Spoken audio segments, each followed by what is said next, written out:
Aurélien Saint-Toul et Yael Braun-Pivet veulent fermer CNews.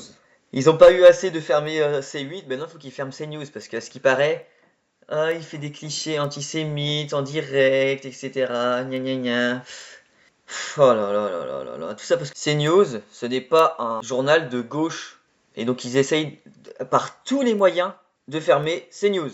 Bonjour à tous, on se retrouve pour une toute nouvelle vidéo. Et dans cette vidéo, nous allons parler de CNews, qui est peut-être en sursis, on ne sait pas, on verra bien. J'espère pas, hein, parce que c'est quand même je trouve que c'est quand même un bon média. Je vais vous lire ce que nous a dit Aurélien Saint-Toul, député LFI. Cette chaîne maurassienne doit fermer. C'est aussi simple que ça. Le racisme, l'antisémitisme, ça dégage. Dommage, Madame la Présidente, que vous n'ayez pas donné suite lorsque j'ai signalé la parjure de Monsieur Bolloré, qui a menti prétendant ne pas intervenir sur sa ligne éditoriale. N'hésitez pas à vous abonner, à liker, à partager et à commenter. Ça m'aiderait grandement à ce que la chaîne soit de plus en plus visible. Je vous remercie pour cela.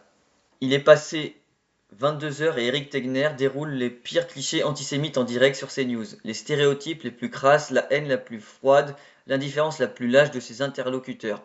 On va écouter ce que nous dit Éric Tegner et on va voir s'il dit des propos antisémites ou pas. Problème, mais juste pour comprendre, pour expliquer qui est Yael Braun-Pivet, cette dame-là, c'est vraiment la finition du macronisme. Macron, c'est quoi? C'est le mariage d'Alain Minc, l'argent roi, et Jacques Attali, l'homme nomade. C'est-à-dire que Alain Minc qui dit maintenant que Emmanuel Macron est le pire président de la 5e. C'est lui qui l'a en partie créé. Problème. Vraiment, ils veulent tout faire, mais tout faire. Ça se voit de plus en plus. Ils veulent fermer CNews. C'est n'importe quoi. Oh là là là là. Et le pire, c'est que c'est des députés, mais arrêtez de vous faire foutre aussi. C'est bon, je le dis, c'est bon, je le dis. Il y en a ras-le-bol.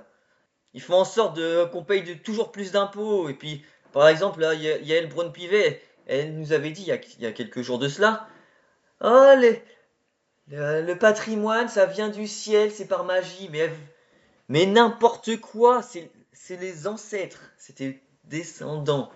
Enfin, c'est pour tes descendants le patrimoine, mais tu payes toute ta vie, ils vont encore payer. Mais c'est fou ce pays, c'est fou. Je sais pas où on va, mais on y va.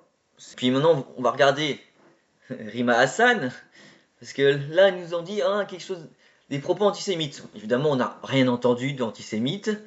Donc je vais vous faire écouter ce que nous a dit Rima Hassan sur le 7 octobre.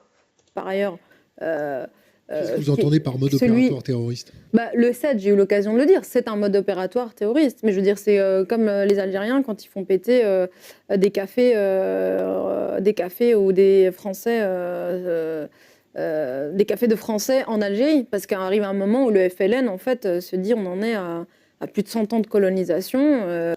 C'est comme s'il nous met sur mollo. Le 7 octobre, c'est du terrorisme, mais comme les Algériens qui font péter des Français. C'est pas ce que vous vous rendez compte de ce qu'elle dit. Et cette femme n'est pas condamnée. Ils prônent le gauchisme ambiant, ça me rend fou, ça. J'ai pas les mots pour décrire la médiocrité de cette femme, en fait. Elle devrait être déchue sur le champ de sa nationalité française. Parce que non, elle a la triple nationalité, si je dis pas de bêtises. Elle a la France, l'Algérie et Palestine. Donc elle a la triple nationalité. Mais pour moi, elle devrait jamais, mais au grand jamais, rester sur notre pays en fait. Elle devrait être obligation de quitter le territoire français directement, ça doit être une OQTF et on ne devrait plus jamais la revoir. Et le pire, c'est qu'elle est députée au Parlement européen. Bon, évidemment avec LFI, parce que c'est le parti de l'étranger, ça. Bon, alors, mais quand même, enfin, t'es un parti pour les Français, mais en théorie, t'es pour la France. Mais bon, c'est en théorie, parce que évidemment, tous les partis ne sont pas pour la France, ce qui est complètement aberrant. Donc, comme le LFI, évidemment, ils veulent que l'immigration arrive en masse, parce que c'est leur clientélisme, c'est leurs électeurs.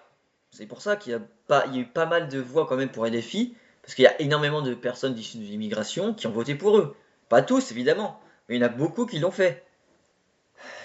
Ouais, je vais terminer là sur ce que nous avait dit Aurélien Saint-Toul. Vous avez entendu, il n'y a pas de racisme, il n'y a pas d'antisémitisme. Là, ce qu'ils viennent nous dire, le racisme, l'antisémitisme, ça dégage, bah c'est Rima Hassan en fait qu'on devrait dégager. Merci beaucoup d'avoir regardé la vidéo. Je le sais, c'était quand même assez intense. N'hésitez pas à liker, partager, à commenter. Et vous avez un lien de Giro, vous avez 100 € de frais de courtage remboursés si vous passez par mon lien. Donc n'hésitez pas, si vous voulez investir dans les ETF, dans les actions, dans les cryptos. Ça se passe dans ma description. Allez, merci beaucoup, bonne journée ou bonne soirée. Au revoir.